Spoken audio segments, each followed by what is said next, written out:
নমস্কার বন্ধুরা, অনিফার্স world YouTube চ্যানেলে আপনাদেরকে স্বাগত। অন্নপূর্ণা ভাণ্ডারে টাকা পাওয়ার অনলাইন ভেরিফিকেশন প্রসেস গতকাল থেকেই শুরু হয়ে গেছে।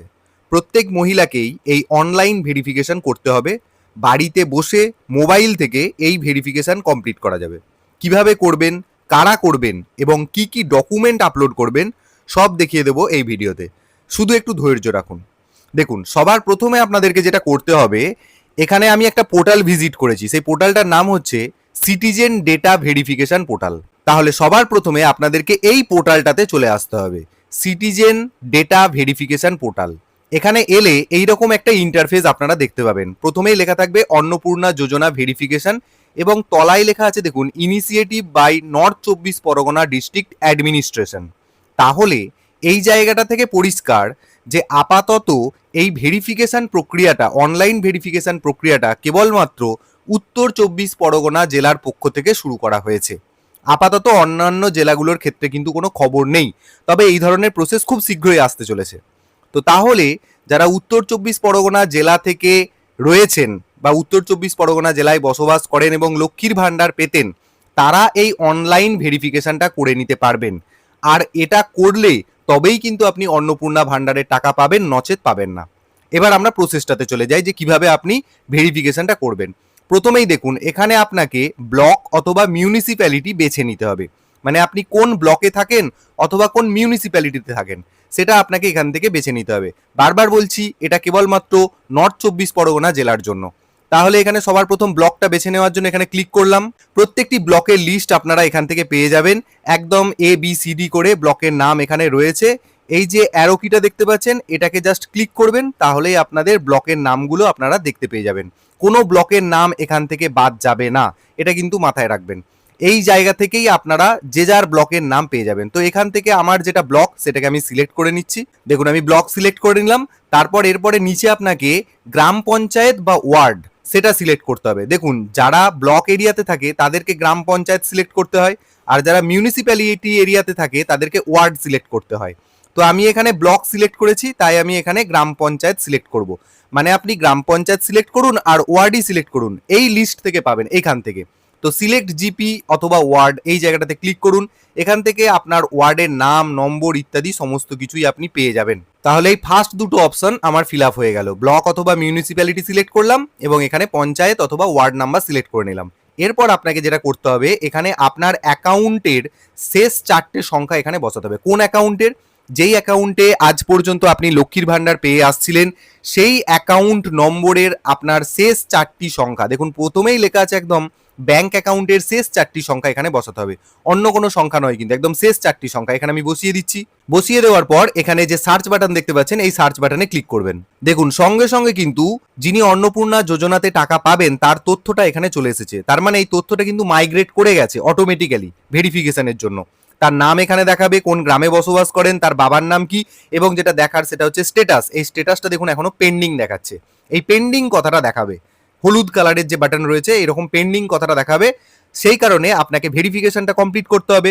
এখানে ডান পাশের যে বক্সটা রয়েছে এখানে চলে আসুন, এখানে লেখা রয়েছে আপডেট, এই বাটনটাতে ক্লিক করুন। করার পর এখানে আপনার তথ্যগুলো আবারও একবার শো করবে। যেমন এখানে থাকবে অ্যাপ্লিকেশন আইডি, আপনার নাম, যিনি আবেদনকারী তার নাম, তার মোবাইল নম্বর কমপ্লিট শো করছে।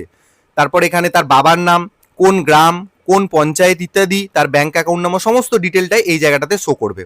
এরপর আপনাকে এই নিচের জায়গাটাতে ভেরিফিকেশনের তথ্য দিতে হবে। কি কি দিতে হবে ভালো করে লক্ষ্য করবেন, আমি দেখিয়ে দিচ্ছি। দেখুন, সবার প্রথমে আপনাকে যেটা দিতে হবে সেটা হলো আপনার আধার নম্বর। এই জায়গাটাতে আপনি আধার নম্বরটাকে সঠিকভাবে বসাবেন। তারপর এখানে রয়েছে আধারের ইমেজ, মানে আধার কার্ডের ছবিটা আপনাকে আপলোড করতে হবে।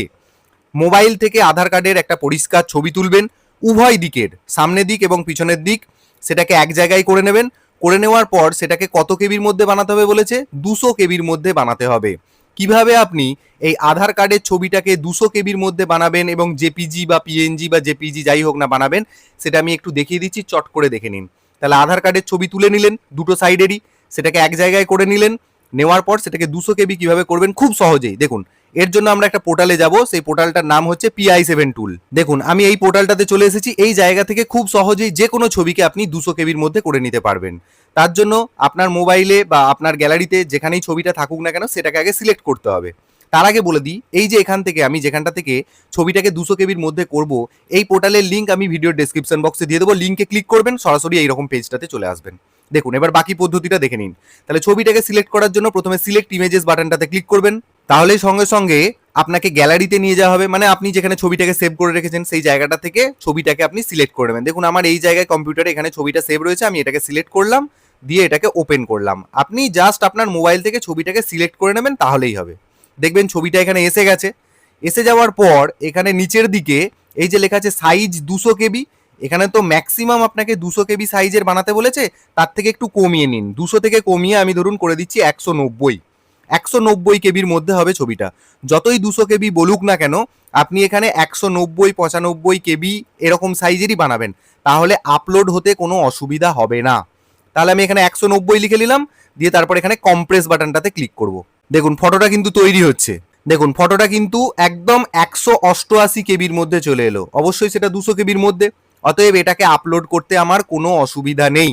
দেখুন এখানেতে পুরো 188 কেবির ছবি। ব্যাস, এটাকে আপনি কি করবেন, এই ডাউনলোড বাটনটাতে ক্লিক করে ডাউনলোড করে নেবেন। ব্যাস, ডাউনলোড হয়ে গেল, সেটা আপনি দেখতে পেয়ে যাবেন, আপনার গ্যালারিতেই শো করবে। এরপর আবার যেখান থেকে আমরা ভেরিফিকেশন পোর্টালটাতে ছিলাম সেখানটাতে চলে আসছি। তাহলে সবার প্রথম এখানে আধার নাম্বার দিলাম, আধারের ছবিটা এখানে আপলোড করব। আপলোড করতে গেলে যে সাইজটা করা দরকার সেটা আমি করে নিলাম, দেখিয়ে দিয়েছি। এবার আপনি আপলোড করার জন্য এই চুজ ফাইল বাটনটাতে ক্লিক করবেন। তারপর গ্যালারিতে চলে যাবেন, সেখান থেকে যেটাকে ছোট করে বানালেন ছবিটা, 188 হোক বা যাই হোক 200 কেবির মধ্যে, সেই ছবিটাকে সিলেক্ট করে নেবেন। আমিও করে নিচ্ছি। তো ছবিটা আপলোড হয়ে গেলেই এখানে আপনারা ছবিটা দেখতে পাবেন, ভালো করে দেখে নেবেন ছবিটা ঠিকঠাক আছে কিনা।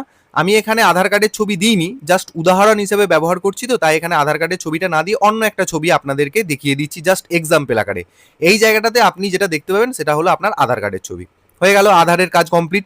এরপর আপনাকে দ্বিতীয় যেটা করতে হবে, দেখুন এখানে বলা হচ্ছে এপিক নম্বর, আপনার ভোটার কার্ডের নম্বরটা এখানে বসিয়ে দেবেন। আপনার ভোটার কার্ডের নম্বর এখানে বসিয়ে দেবেন। দেওয়ার পর এখানে একই রকম ভাবে আপনাকে ভোটার কার্ডের ছবিটা আপলোড করতে হবে। ভোটার কার্ডের ছবিটাও কত কেবির মধ্যে হতে হবে, 200 কেবির মধ্যে হতে হবে। আমি এক্ষুনি আপনাদেরকে প্রসেস দেখিয়ে দিলাম। একইভাবে আপনি ভোটার কার্ডের উভয় দিকের ছবি তুলে নেবেন, সেটাকে সঠিক সাইজের বানিয়ে নেবেন। হ্যাঁ, তারপর আপনি যেটা করবেন, ওই যে টুলটা দেখালাম, ওই টুলের মধ্যে গিয়ে 200 কেবি কিভাবে করতে হয় সেটা আমি দেখিয়ে দিলাম, সেইভাবে করে নেবেন। করে নেওয়ার পর এখানে চুজ ফাইল বাটনে ক্লিক করে এখানে আপনি ভোটার কার্ডের ছবিটাকে আপলোড করে দেবেন। দেখুন দুটো ছবি কিন্তু আপনারা পরিষ্কারভাবে দেখতে পাবেন সঠিকভাবে আপলোড হচ্ছে কিনা। এরপর নিচের দিকে চলে আসবেন। নিচের দিকে এসে এখানে দেখতে পাবেন বলছে is this account link to Aadhaar, অর্থাৎ আপনি যে অ্যাকাউন্ট নাম্বারটা আপনার রয়েছে বর্তমানে, যেটাতে আপনি লক্ষ্মীর ভান্ডার পান, সেটাতে কি আধার লিঙ্ক করা আছে? এটা থাকতেই হবে, না হলে কিন্তু আপনি টাকা পাবেন না। অতএব আপনাকে সিলেক্ট বাটনটাতে ক্লিক করে এটাকে ইয়েস করে দিতে হবে। নো করলে কিন্তু আপনি টাকা পাবেন না। নো করতে পারেন কিন্তু টাকা পাবেন না।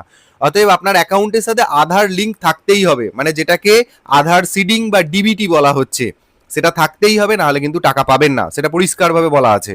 এরপর আপনাকে ডান দিকের যে অপশনটা রয়েছে এখানে দেখুন বলা হচ্ছে যে আপনি কি এর আগে এসআইআর ট্রাইব্যুনালে আবেদন করেছেন অথবা সিএ এর অধীনে আবেদন দাখিল করেছেন। যদি সেরকম হয়, এসআইআর ট্রাইব্যুনালে আপনি আবেদন করেছেন, তাহলে সেক্ষেত্রে আপনাকে এখানটায় ক্লিক করতে হবে।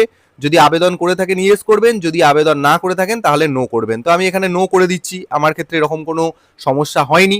তারপর এখানে এই যে চেক বক্সটা দেখতে পাচ্ছেন, এখানটায় ক্লিক করে দেবেন। দেওয়ার পর এখানে সাবমিট ভেরিফিকেশন বাটনে ক্লিক করবেন, তাহলেই আপনার ভেরিফিকেশন কমপ্লিট হয়ে যাবে। দেখুন ভেরিফিকেশন আমার কমপ্লিট হয়ে গেছে, সেই কারণে আবার এই জায়গাটাতে আমরা চলে এলাম এবং এখানে আপনার স্ট্যাটাসটা যেটা পেন্ডিং দেখাচ্ছিল না, ইয়েলো কালারের হলুদ কালারের একটা বাটন ছিল, দেখুন এখানে স্ট্যাটাসটা কি দেখিয়ে দিচ্ছে, কমপ্লিটেড, অর্থাৎ আপনার ভেরিফিকেশন কমপ্লিট হয়ে গেল। এরপর আর আপনার টাকা পেতে কোনো অসুবিধা হবে না যদি আপনার কোনো তথ্য ভুল না আপনি দিয়ে থাকেন। এই হচ্ছে টোটাল প্রসেস, খুব সহজ। যদি কেউ চান আমার কাছে এই অন্নপূর্ণা যোজনার ভেরিফিকেশন করবেন, তাহলে আমাকে সেটা অবশ্যই কমেন্ট বক্সে জানাবেন, আমি কিন্তু করে দেবো। আর এই ভিডিও শেষে আপনাদেরকে দু একটা কথা বলে দিই, এই কাজটি যারা আপনার বুথের বিএলও রয়েছেন তারা আপনার বাড়ি এসে এই ভেরিফিকেশনটা করে দেবেন অনলাইনে। সেই অর্ডারটা গতকাল হয়েছে, সেটাও আমি একটু পরে আপনাদের সাথে একটা ভিডিওর মাধ্যমে শেয়ার করব। যে এই কাজ আপনি যদি নিজে না করতে পারেন, তাহলে আপনার বুথের যিনি বিএলও রয়েছেন তিনি আপনার বাড়ি এসে এই ভেরিফিকেশন প্রসেসটা কমপ্লিট করে দেবেন। তাই আপনাদেরকে বলবো যে আপনারা একদম ব্যস্ত হবেন না, কোথাও ছোটাছুটি করার দরকার নেই, সাইবার ক্যাফেতে যাওয়ারও দরকার নেই। নিজে পারলে করবেন এই ভিডিও দেখে, না হলে বিএলও এসে আপনাদের বাড়িতে এই কাজটা করে দেবে। এই ভেরিফিকেশন প্রসেস আপাতত উত্তর 24 পরগনা জেলার জন্য। বাকি জেলাতেও হয়তো ভেরিফিকেশন প্রসেস একই রকম হতে চলেছে।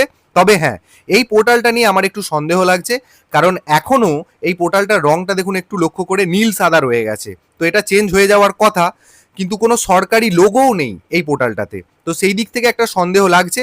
তবে আপনাদেরকে বলবো, যে কোনো তথ্য কোথাও দেওয়ার পূর্বে অবশ্যই একটু যাচাই করে নেবেন এবং সজাগ থাকবেন।